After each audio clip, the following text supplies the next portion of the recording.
Hey guys, it's Nick, and it's preview time for the Blackhawks versus Islanders game in Nassau Coliseum for tonight's game at 6:30, and should be a good game because it's not in that terrible arena called Barclays, where there's a car in the back of the ice, basically. That arena's terrible. We're playing in the Islanders' original barn in Nassau. And it should be a good game because it's a historic event because it's the Blackhawks taking on the Islanders in the Islanders' original stadium. And should be fun one to watch.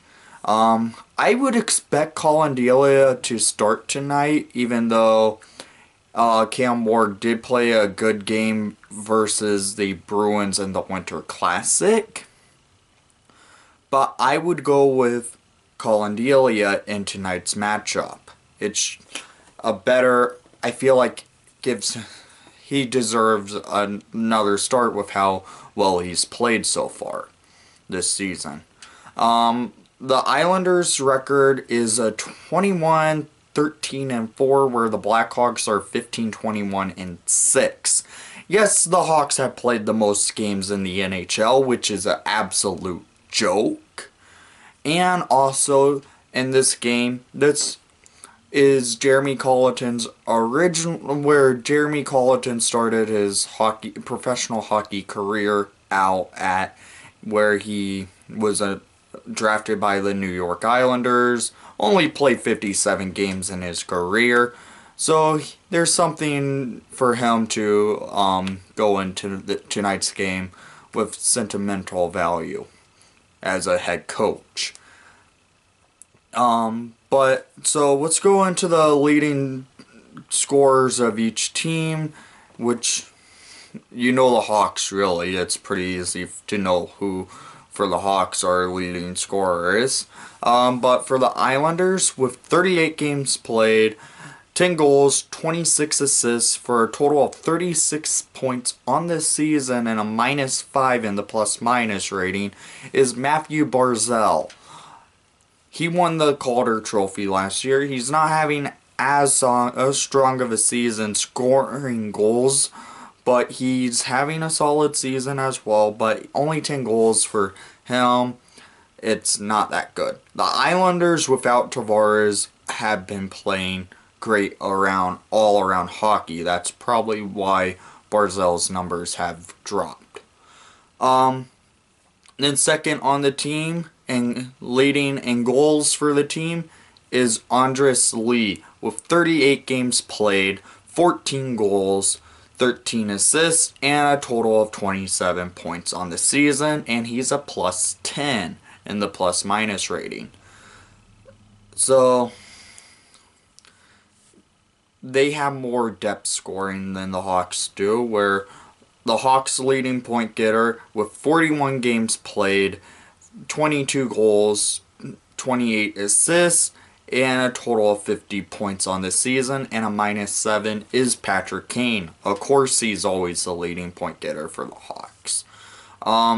Then second on the team in points will be Jonathan Toews with 36 points on the season with 20 assists and 16 goals, where he's still behind DeBrincat in the goal category. DeBrincat's second on the team with 18 goals, but DeBrincat's right behind Taser with only 3 points behind Toews in all-around points. So this should be a good matchup. Every time I feel like the Hawks go over to New York to play some hockey, they tend to play some of their better hockey. I wouldn't expect that to change, even though this season's been a rough one, even though they've been playing solid the past few weeks, except for the Winter Classic, but just try to forget about it. But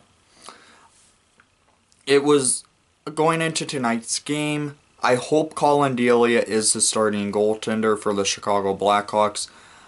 I would expect Leonard to play for the Islanders, but I don't know yet. So the lineups have not been announced yet at all, so that's why I'm saying I would expect Delia, but I can see Ward playing after how well he did in the Winter Classic. So leave your comments down below.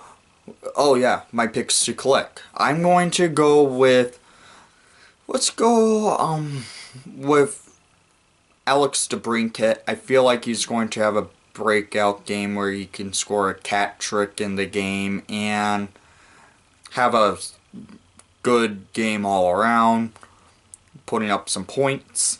And keys to tonight's game: get to early lead, play strong defense, and fix your special teams after that Winter Classic relapse to terrible special teams. And so leave your pick to click for who's going to have a big game, and down below, and even what's your keys to tonight for a Hawks win. And most of all, thank you for watching the broadcast. This is Nick, and most of all, let's go Hawks!